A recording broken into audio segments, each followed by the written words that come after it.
Good morning guys. Ito na yung ating last days dito sa Iceland road trip. Kaya abangan nyo guys. Ayan, pupunta tayo dito sa sinasabi nilang Dyrholaey, the Dyrholaey Island. Ayan. Dyrholaey or Dyrholaey Island, formerly known by seamen as Cape Portland, is a small promontory located on the south coast of Iceland, not far from the village Vik. Dyrholaey is a 120-meter high promontory not far from Vik. The place got its name from the massive arc that the sea has eroded from the headland. Ayan guys, ang hirap mag-pronounce dito ng mga words. Hilnar Arc is a famous naturally formed stone arc found between the village of Arnarstapi and Hilnar on the Snæfellsnes Peninsula. Explore the best of this region on a tour of Snæfellsnes Peninsula. Galgifjord is particularly spectacular for photographers, amateurs, and professionals alike. Vik Myrdal, because it lies on the windward side of the Gulf Stream. Vik Myrdal is the wittiest coastal town in Iceland, with an annual rainfall of 2,250 millimeters, which is 3 times more than Reykjavik, 5 times more than Akureyri on the north coast of the island, and many times more than its far northern location. Dyrholaey, a massive stone arc surrounded by the black sandy beach, is a must-visit destination all year round. It is located a few kilometers from the village of Vik. In summer, Dyrholaey is a popular nesting area of the puffins. The ancient stones, in this case mountains and sand, often crumble into the ocean. So despite geologists knowing Iceland began forming some 60 million years ago, the oldest parts of the country are only 14-16 million years old. The oldest mountains in the island are in the east and west fjords. So now guys, we're going to our next destination. They called it the Skogafoss. Skoga as foss meaning waterfalls. So Skogafoss guys. So let's go. So Skogafoss is a waterfalls on the Skoga River in the south of Iceland. Right. So the trek to the top takes about half an hour, but you can also hike the base of the waterfall. Make sure you dress properly, appropriately. There's so much to see and do around Skogafoss that you need more than just 15 minutes. Ayan guys. Daming tao rito at saka madaming turista. Ayan. Daming turista nagpupunta dito sa Skogafoss.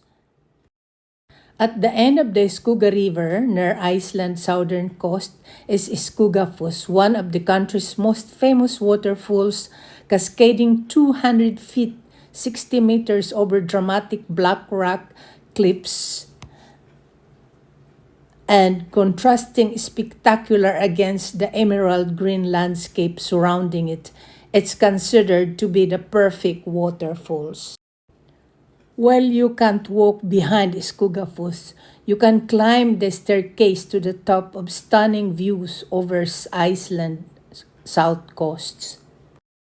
Skogafoss waterfall is completely free. That is, there is no entrance fee to visit the waterfall, and you can walk the trail up the hillside to the top of free as well. Parking is also free. And there are toilets you can use at no extra cost. And also guys, here, just in front of me, there are so many camper. Nagka-camp sila dyan. It's worth noting that the spray from Skogafoss is powerful, and standing at the bottom to admire this wonder means you'll probably get wet. It's a good idea to bring waterproof jacket with a hood and even waterproof trousers on a trip to these waterfalls.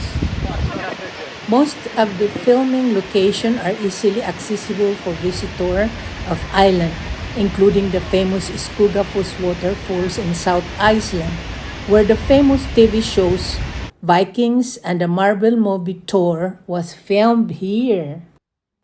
How many stairs are there in Skogafoss? 527 step staircase leads up to the slope to the top of the waterfall. Hindi ko kinaya. Hindi ko kinaya umakyat. Dito lang ako sa baba. Oh no, really don't like to get up, climb to the 527 steps up. So I stay here down. If you had enough of the Golden Circle, Skogafoss is only 2 kilometers from the ring road and 500 meters from the road 1, making it easily accessible from the main road.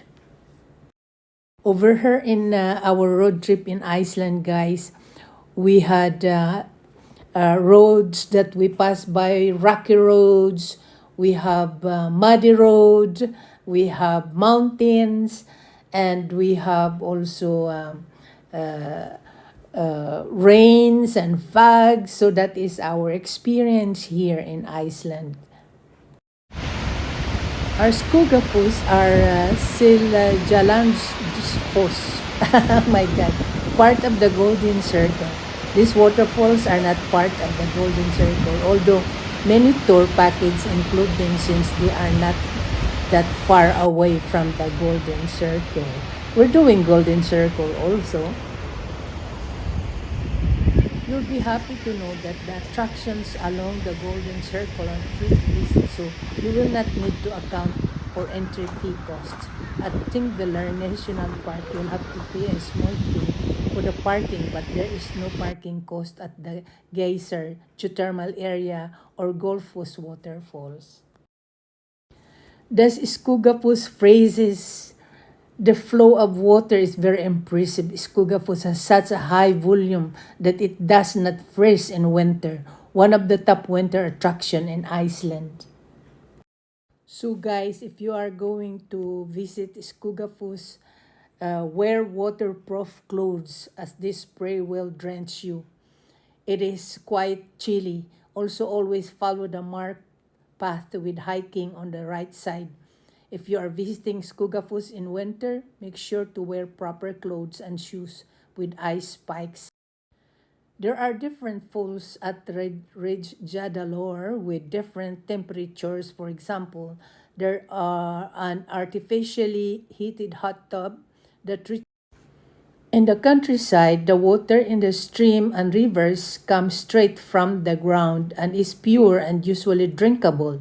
In fact, several campaigns have begun around Iceland after bottled water was aggressively marketed to tourists to encourage drinking tap water. Here in Iceland are very expensive. An average trip to Iceland will cost you between 100 to 200 a day. So for a week long holiday, you can expect to spend between $700 and $1,400. It is also possible to get away from Iceland without burning a hole in your pocket. Kivernofuss Waterfalls is a beautiful 30 meters high waterfall that is hidden away in a gorge in South Iceland, yet very close to the ring road. It's located on the east side of the popular Skogafoss and is often overlooked by travelers. But we could not find it, and to go to that mountains, I think we better stop.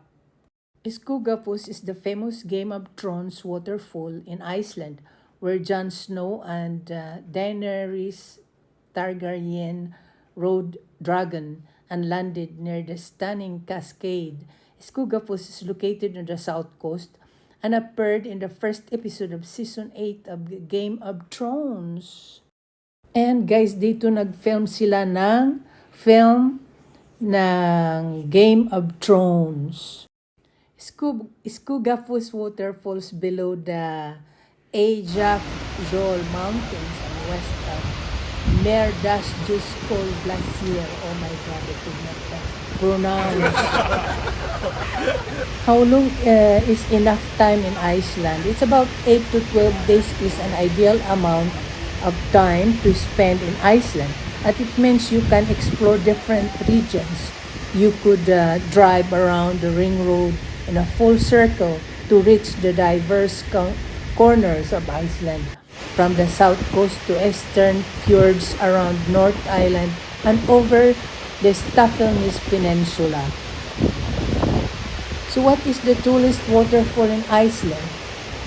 The tallest waterfall in Iceland is Morsarfoss, but Glamour is widely believed to be the tallest. Driving in the ring road Iceland could take at least 6 days in summer and 12 days in winter. The ideal time through would be 10 to 14 days in summer and 20-25 days in winter. So our road trip here in Iceland, guys, every day we keep moving. Sometimes we stay 2 nights in one place or only 1 day in every places we visited. Because we don't have enough time. Our 10 days road trip is not enough, I think. But next time, we will come back again. Ayan guys, hindi ako pumunta doon dahil mababasa ako at saka pangalawa, madulas yung daanan. So, ayaw ko mag-slide ako at magpilayan. Kaya hanggang dito lang tayo guys. Ayan. At yan, naglagay ako ng ganito dahil ang hangin. Pumunta rito, mayroong tubig. So, abangan nyo guys. The meaning of Skogafoss might not be what you expect if you haven't seen the lush greenery surrounding the falls yet. Skogar in Icelandic means forests, and foss translate to falls. Therefore, Skogafoss is a combination of the two, loosely translating to the forest waterfalls.